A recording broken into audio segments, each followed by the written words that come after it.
Dr. Sibongiseni Mkhize has written an autobiography dedicated to Sabc, one of the struggle heroes of the ANC. Sabc's political career started back in 1912 when he was a founding member of the South African Native African Congress. He was also an author, a journalist and a public debater, and a man who was steadfast in his commitment to the struggle for freedom, justice and human rights. Now, the book is titled Principle and Pragmatism in the Liberation Struggle, a political biography of Sabc, and chronicles the life of this prolific figure.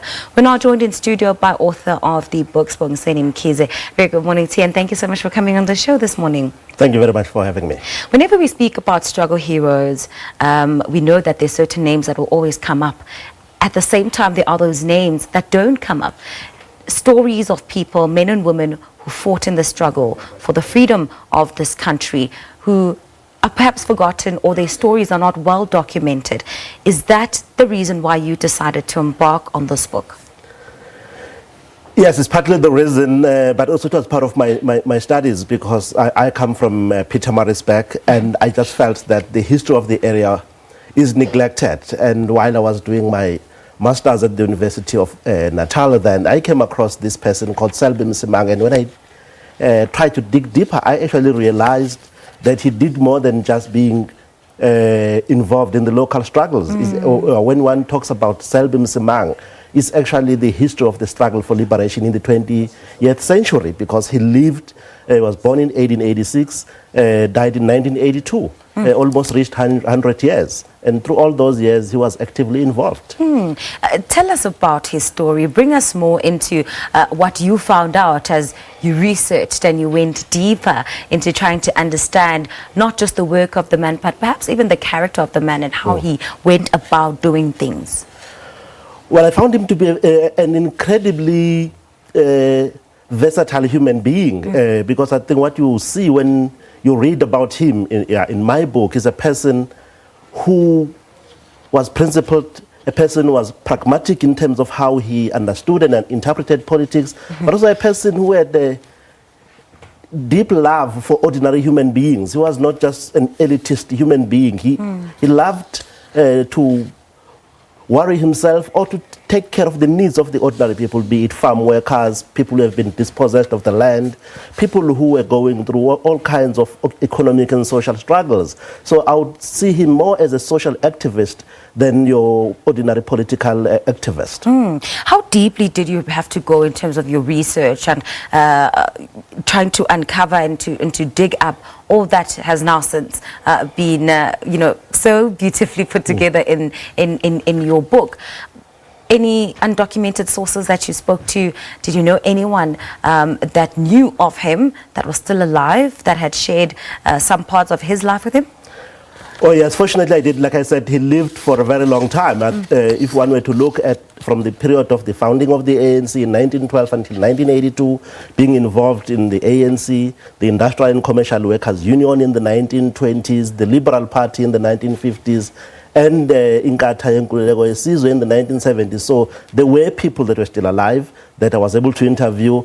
But also the interesting thing is that although he lived for such a long time, there hasn't been any written or any academic works about him. Instead, he was being interviewed by people about other leaders of the ANC, because people were disturbed by the fact that he didn't stay in one political organization throughout his life. But that was the interesting, for me, that was the most interesting thing to say.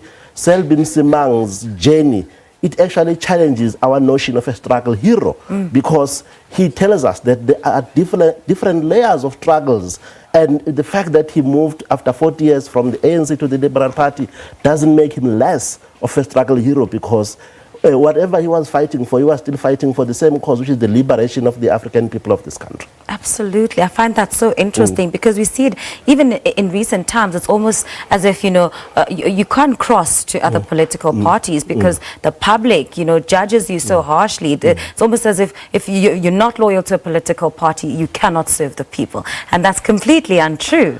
Yes, in fact, I think what Sabc Mkhize's life tells us, it actually defies that notion that there is that linear narrative of history. What Sabc Mkhize shows us is that actually even during those years, people believed that you could be a member of the ANC, but also be a member of the Liberal Party.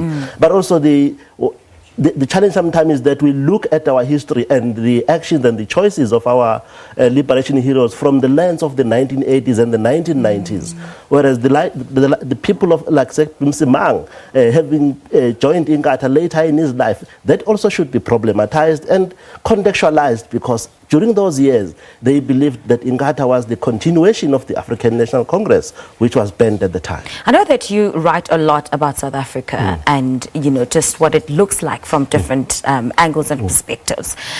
From what you have learned about this giant, this figure of a man, what lessons do you think you've taken that you think South Africa needs in this current political space where we see so much confusion?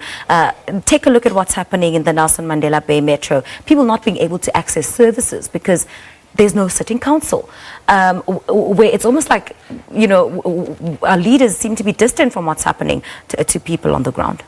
Well, I think what Sabc Mkhize's life tells us, it's about the importance of leadership, importance of accountability, which is what he did from the 1920s when he used to call the local leaders, especially the African leadership of the townships, to account for what were they doing for the people.